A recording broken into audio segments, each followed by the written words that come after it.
a phone call from my mum. We were talking about getting a call from their mum earlier on, and she was over there, wasn't it? I got a phone call from my mum earlier on today.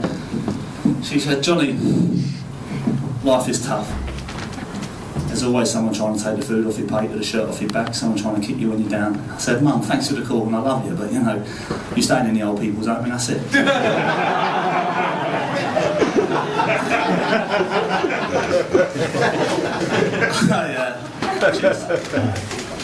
I had to put her in there. I didn't really have a choice because I wanted to move into her house.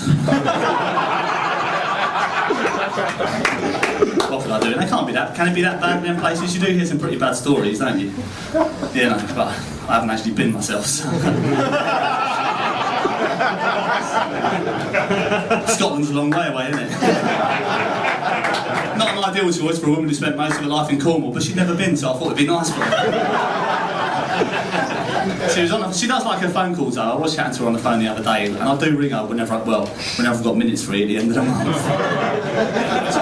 And don't get me wrong, I realise what a bad reflection this is on our culture. Right, we're supposed to be a progressive and caring society that places a great deal of emphasis on the family model, you know.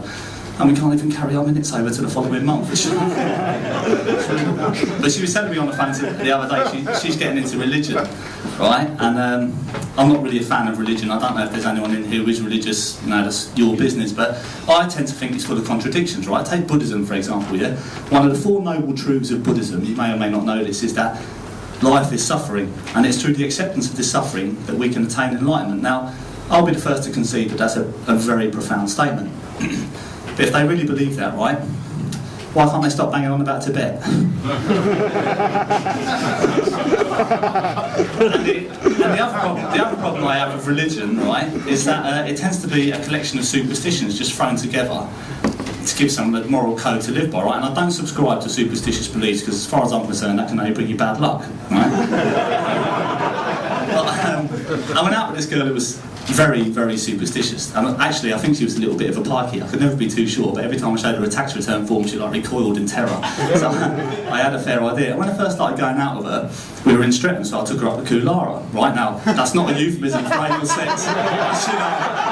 As I had to point out to one particularly unruly member of the audience last time I told this story, that's the last time I take my dad to a gig, that's another story. But I took her up there, and if you haven't been to the Coolara, right, do pop along, because on a Friday night it's £5 all you can eat buffet and a pound a pint. Now, I know what you're thinking, and you're right, it was a little bit extravagant, but she was pretty special. The trouble was, right, all throughout dinner, yeah, I just kept getting these old wives' tales rammed down my throat. Now, I don't think they serve them anymore because they're a bit too bony. But she was going on about superstition all the way through it. And right, magpies apparently are the worst offenders. Magpies are like kryptonite to a gypsy. They really are. You have to stay away from them. Have you ever heard the poem 1 for sorrow, 2 for joy, 3 for girl, 4 for boy? Yeah. How long does that go on for? Does anyone know? 7. 7, something like that. Yeah. Right. There's over 500,000 mating pairs of magpies in the British Isles alone. I know that because I checked it on Google when I wrote this joke.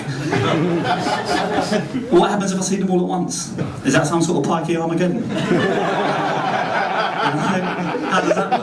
And I'd never be able to count them. I'd never be able to count them properly anyway, would I? They'd never sit still long enough for me to ascertain my given fate. It could be the difference between, like, I don't know, a whipping at the Maypole or a weekend for 2 at Clacton. You just don't know. But the thing is, with all superstitions, there are get-out clauses, right? I don't know if you know this or not. And magpies are no exception. Now, you can either salute when you see a magpie, which is just stupid and doesn't even dignify writing a joke about, and I couldn't really think of one anyway, so I'm going to move on from that. But there's spitting as well. You can spit when you see a magpie. Now, I tried to plead my case with this young lady, right? The only time it could ever be deemed reasonable to spit when you see a magpie is if, let's say, you're looking up, yawning when you see it, and through some miraculous feat of avian dexterity, it happens to defecate directly into your mouth, right? In which case, gob away. The irony of that situation being, right, if you are superstitious, when a bird shits on you, it's good luck. Right? So what do you do then? Spit or swallow? An age-old dilemma, and a quandary which caused more than one argument between me and this particular young lady. You know, hence the reason we're not together anymore. Thank you. Hence the reason we're not together anymore. But anyway, all through dinner, you know, she was doing my head in, so I decided not to go back to hers that night. And apart from anything else, I'd gone a little bit mental on the old chicken biryani, and I was worried I'd blow the doors off the caravan.